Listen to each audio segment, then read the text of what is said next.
Port of New York and New Jersey executives tell CNBC that they are making preparations for a potential dock worker strike at the end of this month. 5 of the 10 busiest ports in North America could shut down if workers can't get a new union contract. Some businesses are trying to get ahead and bring in more imports now ahead of that deadline. Joining us right now to talk about the impact of all of this on companies, consumers, and potentially on inflation is Carlos Gutierrez.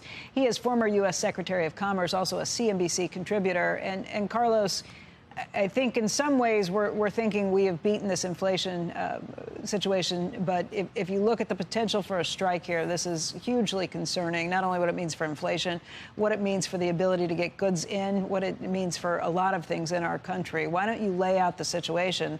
If this happens, if these ports go on strike, it's about half of the incoming ocean-going cargo that we bring into this country that would be shut down. Yeah, that's right. Hi, Becky. It's about 50% of the imports that come through the East Coast. You know, this is on one hand, it's shortages. Every day that there's a strike, you have a compounding effect, and it's not one day of a shortage. It kind of adds up to a week. So it's big in terms of the impact. And it's not only the shortages, but it's the cost. The cost of the freight increases because you have ships sitting at the dock. They're not being unloaded, and that just increases the cost of the goods coming in. So it's bad.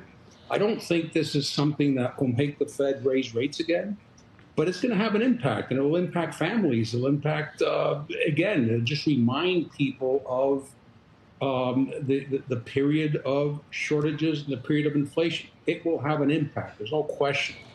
I think the thing here is to look at the union and the companies, and I've never been a union buster.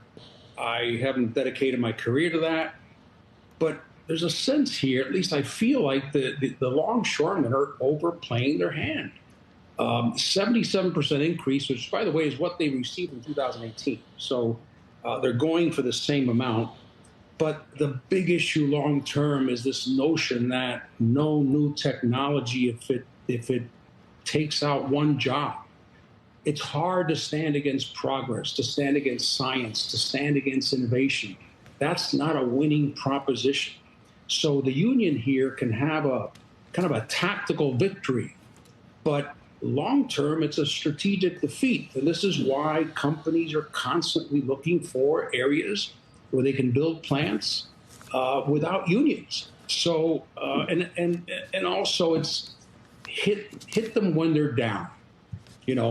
Inflation's coming down. Nobody wants it to go back up. Now is the time to hit them. So I find that they're totally overplaying their hand. I don't see the option. If this is where they remain, no new technology, 77%, I don't see what you can do other than take a strike.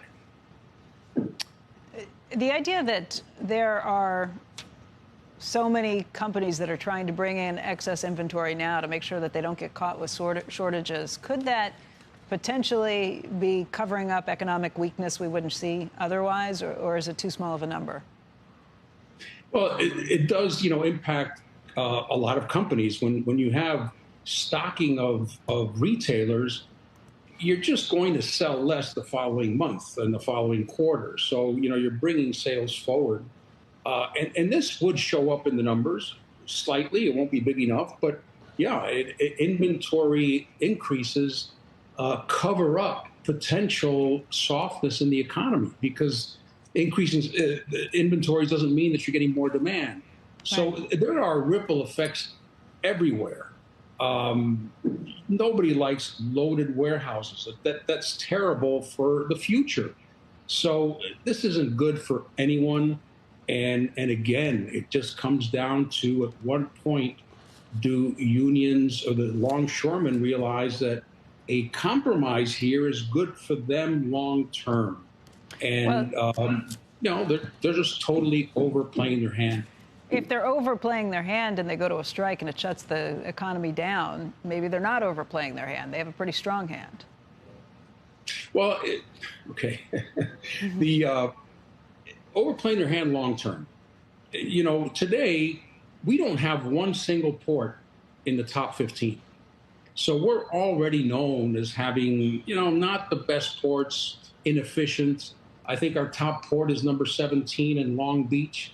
And even Long Beach is known as being inefficient. CapEx projects take 5 years, and a lot of it is because of labor. So eventually this will come back to bite them. This is the type of thing that continues to give labor a bad name. Labor has a role to play, and I'm not saying let's get rid of unions, but the idea of hitting when a company or an economy is down is going to backfire. So yeah, they've got a good hand. They'll have a nice tactical victory if they win here, but a strategic defeat long term, because it doesn't play well for the union movement at large.